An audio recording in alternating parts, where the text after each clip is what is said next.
Record. Hi. Hi, this is Janine. Welcome to our invitation.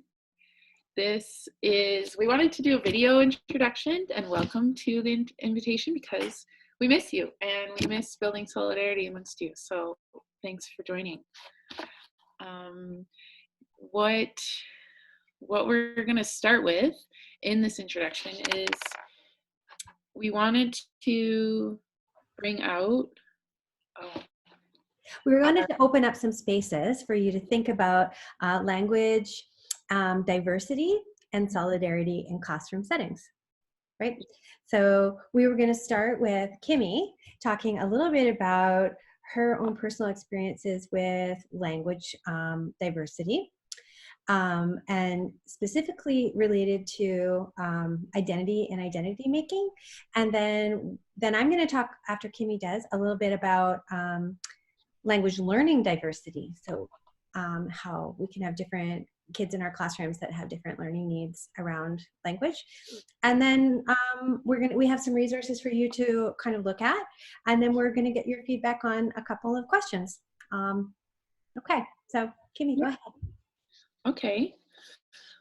Well, when we were looking at this invitation, I really got excited to think about discussing language in the classroom, particularly because some of my experiences being a Métis woman and like my own experiences with languages from my family are, I'm super curious to see how we can revitalize Indigenous languages in the classroom and how we can make languages available to kids. So as a Métis person, like I grew up with my great grandma knowing Cree, but because of systemic traumas, my family has a lot of internal racism and they don't believe that like our languages are important and that and they got treated really poorly for the accents they have and like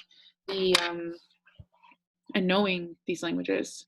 And so my great grandma spoke some Cree and we never talked about it. I keep asking probing questions because I'm like, family, please tell me, that I don't get to know, just because of some of the historical intergenerational trauma around our languages and around our identity as Indigenous people. And so I'm getting to learn it, and like now that I've come to university, I was able to take a Cree class and like learn some of this language my great grandma spoke and like my ancestors have spoken. But when I just would think about knowing it in the classroom, and in the classroom, then we didn't learn any, like, think about bringing up an Indigenous language in like a public school English speaking classroom. It doesn't really happen now, I think, more than when I was growing up. But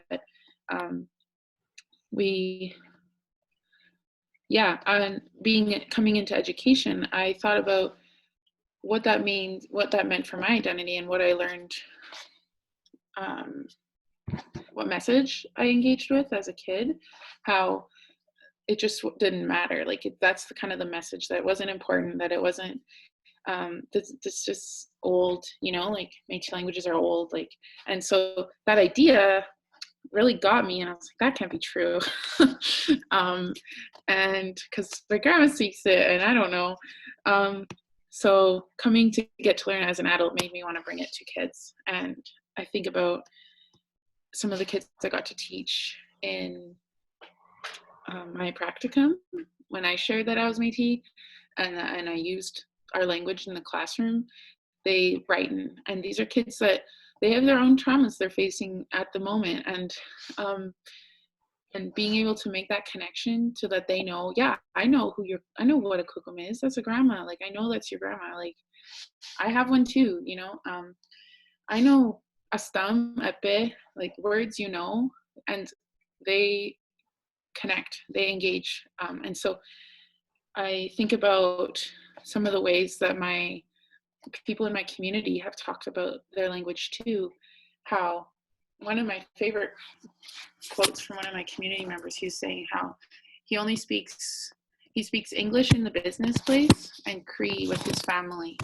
because Cree is a relational language, and how when he's working, then he's working with like in a non-relational system, then it's hard to use Cree in that way. But with his family, he's wanting to express that relational, honoring his relations that way. And so, yeah, just some of those are some of my main thoughts with language and identity, because if we're bringing in language to allow kids to connect and share their identity, and if we as teachers and people working with kids and wanting to build solidarity, then I just think about how languages and words from our languages can help us connect and build those relationships. So that was a bit of my thoughts on it. And I did share a video that you'll watch after or whatever, but about some of the ways other people are bringing their family languages into the schools. And especially, I included one about Michif, which is a Métis language, but my thoughts. Thanks, Kimmy. Yeah. Okay, and now I'm going to talk a little bit about, well, first, actually, maybe I'll just comment on some of the thoughts that you had shared. I was thinking about sense of belonging, and when you were saying, you know, being able to provide a platform for the other kids to, or kids who maybe have cultures that they haven't been able to connect with, by having you being connected, you provide that sort of open platform about it, but also a sense of belonging and community. And it is all relational, so much relationship. Anyway, yeah, that was great. So I'm going to talk a little bit about the experience of different types of language learning needs, and there's all kinds. I did attach an article, and the very first page and a half, which sounds like a lot, but actually it's really all, the way that it's typed, it's really all spread out. But it's a really nice intro. If you want to read the whole article, I think it is very interesting. But the very first page and a half just has a very well laid out just example. I think it's called a lived experience description, really. Like, it's sort of like a quote of what it might look like for a child and a teacher coming together when a child has a communication device. And the communication devices are called AAC devices, augmentative and alternative communication devices. So this is something like what Stephen Hawking uses to communicate with. And although I think it is quite rare for a teacher to have to interface with a student with an AAC device, it does happen.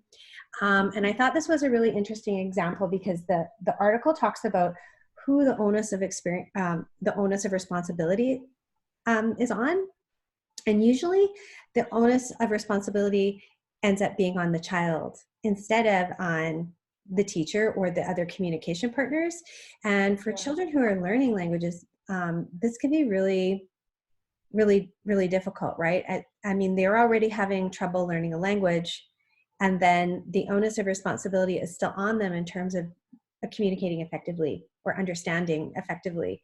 I know I have a child who has an AAC device and uses it at school regularly. Now, this child can kind of communicate with words, but not terribly effectively.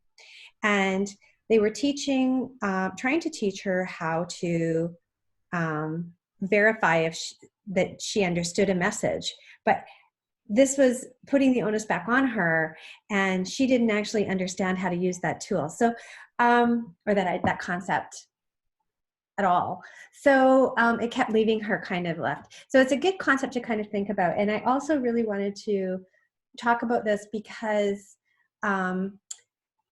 there's a huge prevalence of non-visible language learning need children in our population. Like, I think the stats are for a language learning disorder, not related to something that's really obviously visible, like say a child with an AAC device who has CP or cerebral palsy, or a child with autism or something like that. Like, those are more visible and we see those, but lots of times, 8% of the time, there's a child who has a language learning disorder, we call them, that isn't very visible, and that's 2 kids for every classroom.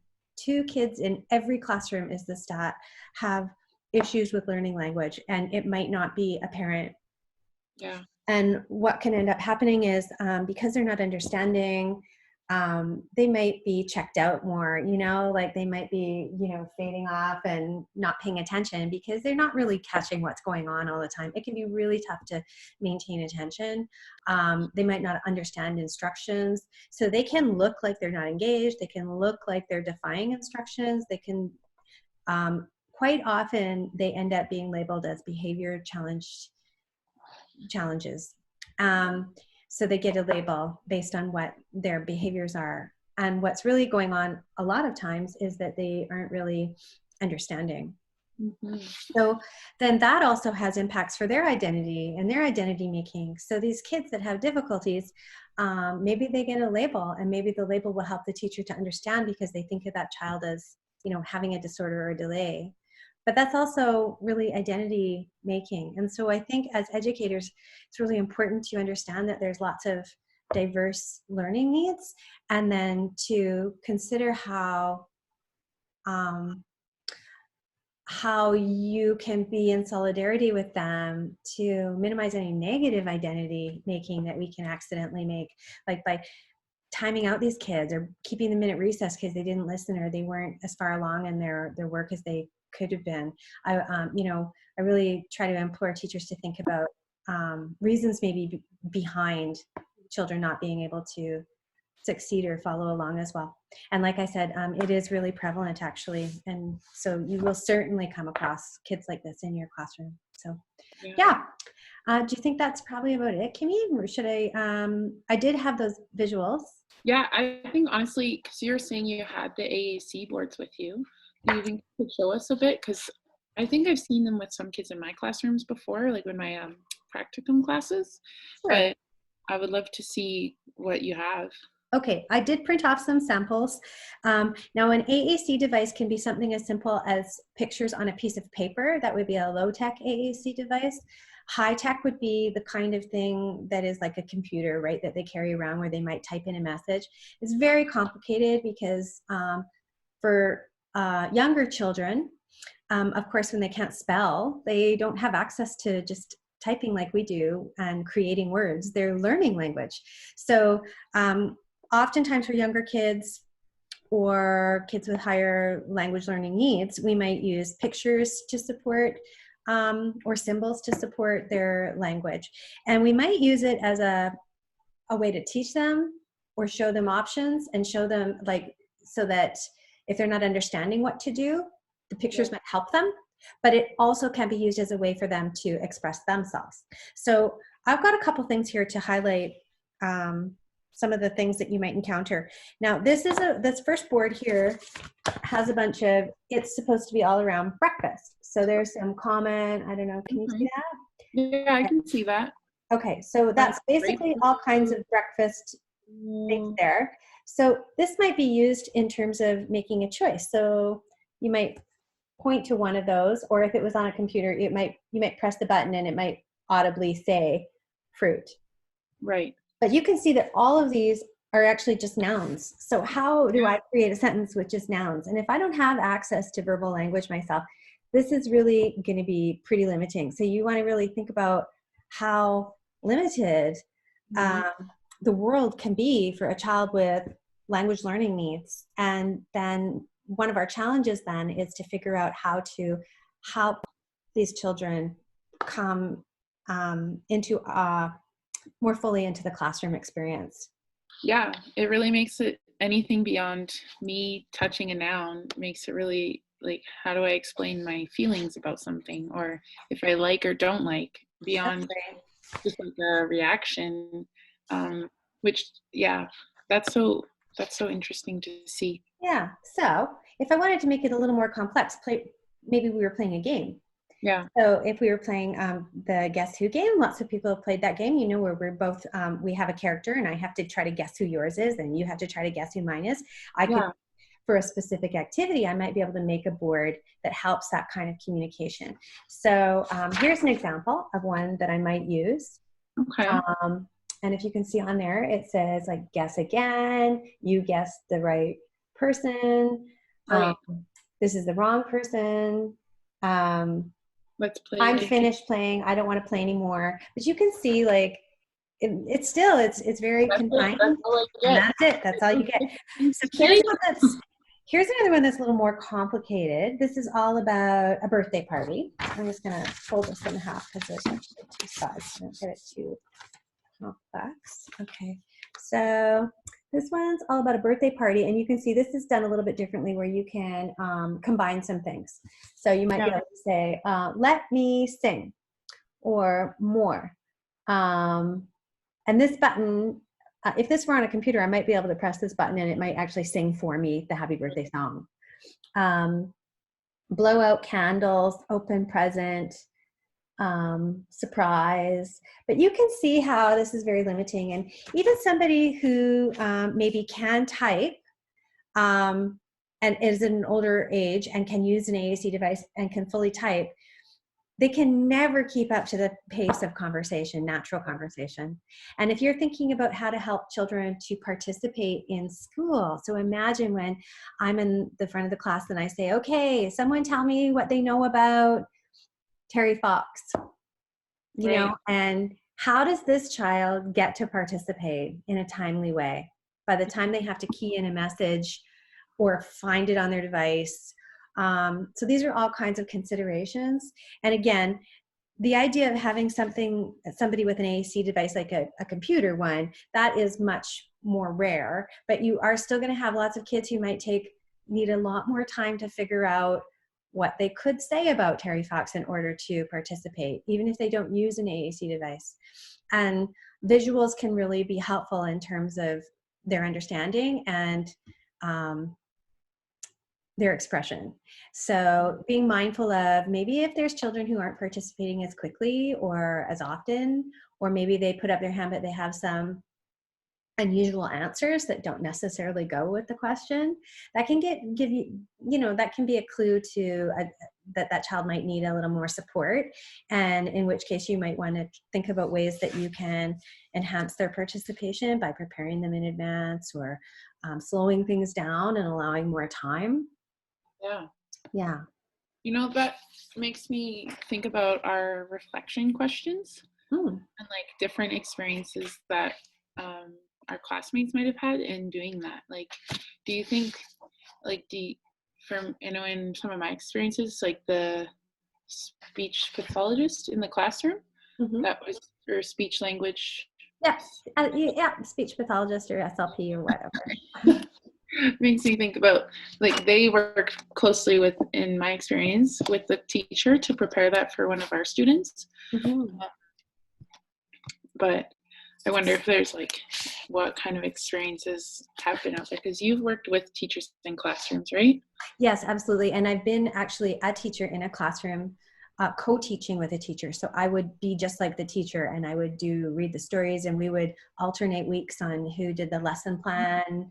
And so we worked completely linked as if we were two co-teachers. Oh, wow. I did that at the Corbett Hall Early Ed program at the university for 6 years, but I've also consulted 2 classrooms where I just go in and talk to the teacher and work with the kids a little, that kind of thing too. That co-teaching model is really rare now. They hardly ever do that. Yeah. So that's what it can look like. That is really, it's really important to think about the way that our students get to interact. I think it's so easy because like we're able to, like, I've figured out as a teacher how to say this, so hopefully they can just come along, right? Well, we kind of take it for granted that learning to communicate is, like, for the rest of us, it's like breathing.